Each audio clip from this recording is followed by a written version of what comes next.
Bumblebee! Bumblebee! Yes, Optimus Prime.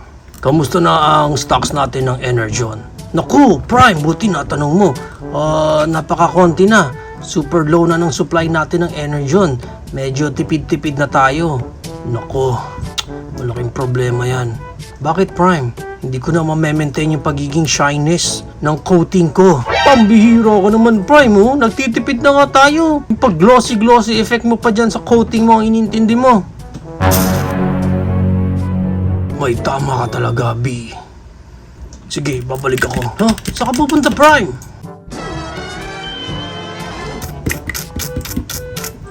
Bumblebee! Bumblebee! Yes, Prime. Wow! Ano nangyari sa'yo, Optimus Prime? Ba't di ka na yata shiny ngayon? Syempre, sinunod ko yung payo mo. Sabi mo, low supply na tayo sa Energon. So, eto, hindi na ako nagpa-coating, shining, egg para sa mga paints ko. Pero, goods naman sa'yo, Prime. Ang ganda nga ng itsura mo ngayon eh. Talaga, Bobby. Oo naman, Prime. Isang high five naman dyan. And here's the toy that we're going to review for today. This is the YOLO Park AMK series Transformers G1 Optimus Prime. And before we start, special shout out muna sa YOLO Park for sending us this Optimus Prime for us to review here on our channel. Once again, YOLO Park, thank you so much. And as you can see here, ganitong klaseng packaging meron siya sa harap. Makikita nyo agad dun yung gimmick pwedeng gawin kay Optimus Prime. And at the back, obligatory product shot na nandun pa yung mga kasama niya rin sa line na to. And at the side, Transformers Optimus Prime. Sa kabilang side, Transformers Optimus Prime. And on top, Transformers. And at the bottom, Transformers. Ang maganda sa packaging nila ngayon is window type na siya. So makikita nyo kaagad dyan, another obligatory product shot. And yung ating instructions kung paano i-assemble si Optimus Prime. And dito nakalagay yung mga parts ng Optimus Prime natin. Yung sa atin is nabuo ko na nung nag-live tayo sa TikTok. Kaya i-check na natin ang details niya. Pag na-unbox pala natin, included lang doon yung QR code ulit ng YOLO Park and of course yung ating manual na may magandang illustrations. Ang ganda eh. Parang pwede rin ipang display if you want lang naman. Pero maganda yung mga design or illustrations sa mga manuals nila ngayon. And we have here now si Optimus Prime. Check mo na natin yung pinaka-details niya. Yan. G1 na G1 talaga yung look dito ni Optimus Prime. Ano? Ang ganda ng pagkakamat, ng color sa kanya. Ang ganda sa screen eh. Ayan pa ibang details. Oh. Linis din ng likod. Ganda. Ayan oh. Okay oh. Tapos dito sa ilalim. Then check natin yung face ni Optimus Prime. Ayan pa. Oh, di ba? Okay, ganda. Ang linis tingnan. And para sa articulation dito ni Optimus Prime, yung head niya, naro-rotate siyang 360 and may look up siya na ganyan. Ganda ng look up niya. And may look down siya na ganyan. Yung kanyang shoulder, pwede siyang mag-quid moment ng ganyan with arms wide open. And of course, naro-rotate siya 360. Meron din siyang butterfly joints dyan sa shoulder niya.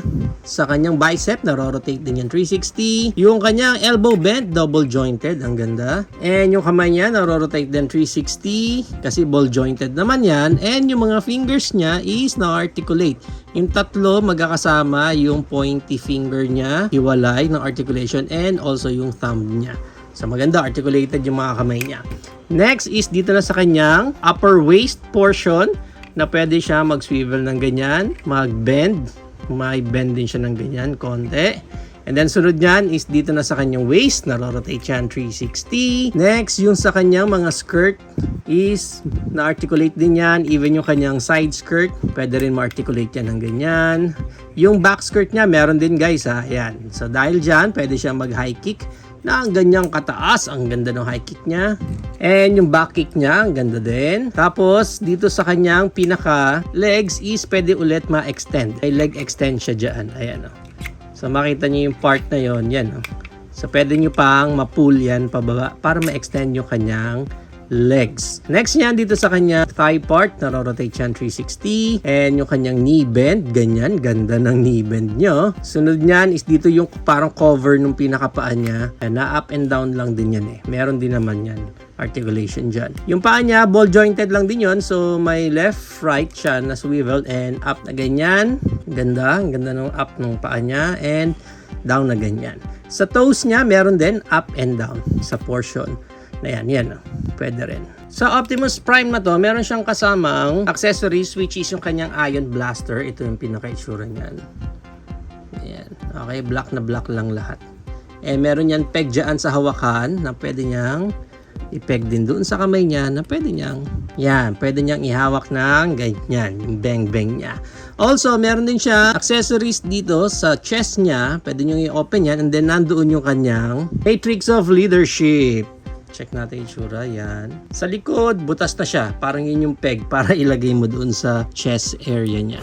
Ang height dito ni Optimus Prime is around 8.25 inches. Like pa siya ng konti ng 8 inches. Maganda niya, compare pa natin siya sa isa pa nating YOLO Park AMK Pro Series na Optimus Prime. Yan, G1 naman. Yan yung height difference nila. Actually, pareho lang talaga. Pareho lang talaga ng mold yung AMK Pro and yung AMK Series. Pero yun nga, sabi ko, lahat ng magagandang part dito sa AMK Pro, yun yung wala dito sa AMK Series. Also, mas gusto ko yung kulay netong AMK Series natin. Mas cartoon accurate yung white color talaga dito ni Optimus Prime. I-compare na rin natin siya sa ating AMK series. Kasama niya sa line niya na si Megatron, YOLO Park Cogless Bot Mode Orion Pax, Transformers Siege Core Class Optimus Prime, Marvel Legends KO version si Hulk, MCF Doomsday, Studio Series ROTB Noah Diaz, Core Class din yan,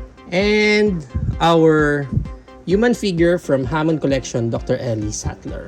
So, yan ang ating height comparison. If you're planning to avail this YOLO Park AMK series na Optimus Prime, ang price range niya is around 1,200 up to 1,600. Depende na lang again kung saan market kayo makakuha ng specific copy nyo nito. There you have it na guys, na ang ating YOLO Park AMK series Transformers G1 Optimus Prime. What do you think of this AMK series na YOLO Park na Optimus Prime? Is it a go for you or no for you? Whatever thoughts, please comment it down below. But for me, the only thing talaga na nagustuhan ko sa version nila na to is yung white color ni Optimus Prime. Para kasi sa akin, yung pagiging white na color nung part na yan ni Optimus Prime is para talagang cartoon accurate talaga yung kinalabasan niya. Ang ganda nung overall look dito ni Optimus Prime. Although hindi ako natuwa dito sa white niya sa shoulder kasi parang nakakaagaw siya ng pansin. Pero itong side na to sa may leg area niya, talagang accurate siya sa animation before na Transformers.